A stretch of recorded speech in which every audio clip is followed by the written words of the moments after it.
Alright, what's going on YouTube? It is your boy Ears. I hope you guys are having a great rest of your day, start to your day, whatever time it may be. Now for today's video, I'll be going ahead and talking about a trigger topic, and it's going to be on if Michael Condrey should be fired, as well as Sledgehammer Games removed from the 3-year cycle of Call of Duty, as well as the issue pro player feedback has on Call of Duty as a whole.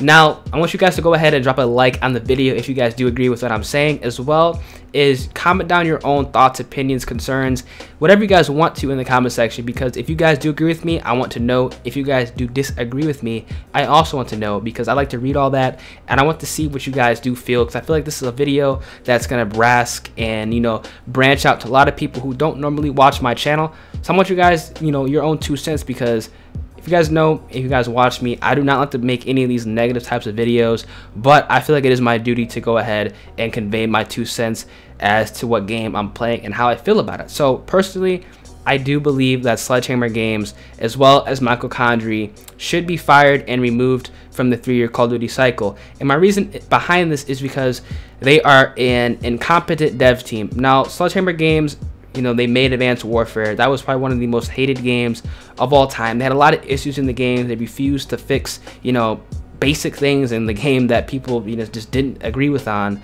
and it just never got changed. They included supply drops, stat changing weapon variants, overpowered DLC weapons, as well as the skill-based matchmaking system that 99% of the players disagreed with and hated, but never got patched. So a lot of people automatically going into this game, you know, had a distrust for Sledgehammer Games. And as well, you know, within this game, we have an issue with a lack of variety, we have an issue with lack of communication, and as well as we have an issue with a lack of them trying to fix a lot of the basic fundamental issues within the game and bouncing around them. Now this kind of ties into Michael Condrey in as well as to why I dislike him, and this is going to sound extremely negative, but I do feel like he is a bad representation for Sledgehammer Games, and that he should, and you know, in all honesty, be fired. I don't like the way he's cocky, arrogant, and how he acts on Twitter. I believe this is a terrible representation for Sledgehammer Games. I believe that he's taking, you know, for granted, you know, this whole game and this whole, you know, company as general, because, you know, Sledgehammer Games, as well as, you know, Call of World War II, the hype was real for this game. A lot of people came back to Call of Duty because, you know, we're going back to boots on ground. We've had 3 jetpack games, and a lot of people bought the game in hopes that it was going to bring Call of Duty back, reunite the community. Everybody's going to be on one game, and it feels like this game is more divided than Infinite Warfare was. A lot of players that played Call of Duty for years have moved on to other PC games. A lot of players are moving on to Fortnite. A lot of Call of Duty players, you know, are having more fun playing, watching, streaming Fortnite as opposed to World War II, and this is very concerning. And I don't feel like Michael Condrey is really, you know, taking into account and noticing a lot of this, and he's kind of riding on that high horse that, you know, this game sold billions of copies upon release due to the fact that, you know, it was anticipated and it was hyped because of its boots on the ground aspect and how they wanted to keep Call of Duty at its core. But yet again, they stripped away all the core fundamentals of the game, and that's kind of why I don't like Michael Condrey. Let me know if you guys agree with me on that. I feel like he is a bad representation of Sledgehammer Games, and he needs to be dealt with. But back on track as to why Sledgehammer Games is an incompetent dev team, is that they've completely stripped away what Call of Duty is. They took the perk system away. They removed a lot of maps from the game. They completely just destroyed the kill streaks, as well as, you know, the game just does not feel as immersive as the other Call of Duties do as well. They've made a lot of excuses as to why things are changed. They're not going to fix out the sprint out issues. Quick draw does not work. They're missing game modes. Ground war is not in the game. Infected is not in the game. They don't want to add these modes in because they don't want to increase player fragmentation. But if the game sold so many copies, why are you afraid of player fragmentation?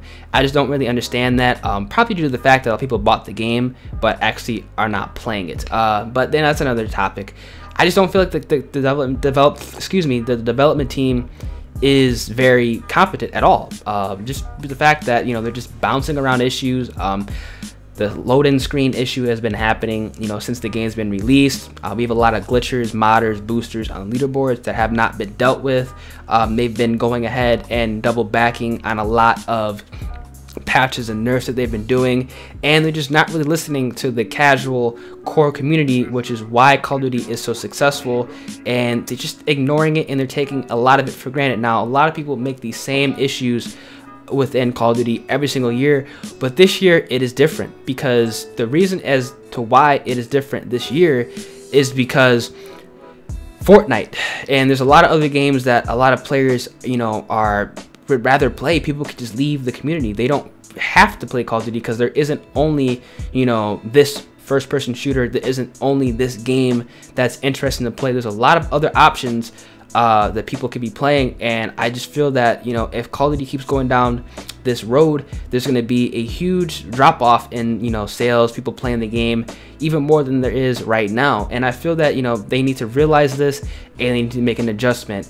And I feel honestly that Call of Duty should go from a yearly cycle to a bi-yearly cycle, with only Sledgehammer, not Sledgehammer, Infinity Ward and Treyarch, and them making Call of Duties every, you know, 2 years. So they make one solid game, and they, you know, take care of it, buff it, you know, add weapons, you know, add maps, add kill streaks, even perks for an entire 2 years, and then in the next year following that, they go ahead and make another title where they do the same thing, nurture it, make sure the game, you know, has longevity, and make sure people are actually enthusiastic to play the game and still playing the game, kind of like how Black Ops 3 is. Black Ops 3 is on its 3-year cycle, and a lot of people are still, you know, enjoying that game, and they're not really playing World War II because it's boring in their opinion. In all reality, there is a lack of content. Like I said, there's no perks, the weapons are relatively boring to use, the maps are huge, there's not enough maps as well, and it's just something that I just don't feel that, you know, is a good stick and a good fit for Call of Duty, and why Sledgehammer Games is just not a good development team to be put in the cycle. And if you guys remember, they made Advanced Warfare. A lot of players have lost their respect, a lot of players have lost their trust within the company, and I feel like that is a huge portion, and why, you know, people are straying away from this game, because they just don't trust, you know, Sledgehammer Game to deliver a good product. And as well, it's going to go into the pro player feedback, and I feel that Sledgehammer Games is prioritizing the needs of the few over the needs of the many. They're, you know, specifically tuning and changing the games based off what a minute population of the, you know, the community wants. They've gone ahead and nerfed weapons twice. They're going ahead and rebuffing some of those weapons because they're double backing on what, you know, they actually did. They've buffed weapons that really don't make any sense, kind of like the combat shotgun. They buffed that weapon instead of buffing the other shotguns, which are, you know, drastically underpowered.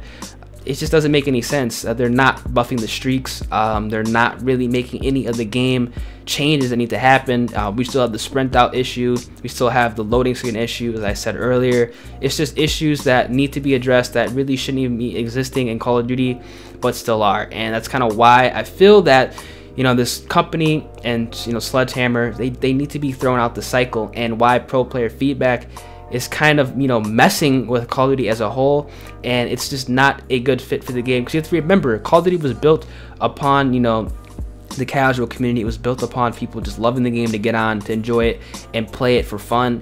And I feel like people, you know, if they want to play a game for fun, there's, you know, a lot of other options, like I said, for Fortnite, that people are just going to go ahead and play those as opposed to Call of Duty. Because when people realize that, you know, the developers and the game itself is not catering to them, they're not going to play it. And I feel like, you know, if you're a pro player, you know, this game kind of caters to you. If you're a casual player, obviously this game, you know, for the most part, doesn't really cater to you as much. People say there's skill-based matchmaking in this game, the connections, a lot of the weapons are boring, you know, supply drops are absolutely terrible. You pretty much get grips, duplicates non-stop.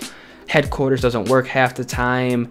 You know, the game was unplayable for the first couple of days off of launch. Just a terrible, you know, introduction to this game, and it's kind of the reason why people are just straying away from it, and why I believe that Sledgehammer Games, as well as Michael Condrey, should be removed from the 3-year cycle, and how Call of Duty should probably be going back to a 2-year game development, where they just, you know, make a game, have it last for 2 years, and then make it release another topic or another, you know, game after that. Let me know if you guys think about this. I kind of want to just put this rant out because I feel like I just need to put this on the channel. And like I said, if you guys do agree with me, let me know. If you guys disagree with me as well, let me know. Like I said, I want to put this out because I feel like it's my duty to just convey my own 2 cents, and I think a lot of you guys will agree with what I have to say. So yeah, hope you guys have a great rest of your day. It's been your boy Ears. Let me know what you guys think. Pro player, you know, involvement is, you know, drastically affecting the game, and I feel like there needs to be a change, man. Let me know what you guys think. Peace.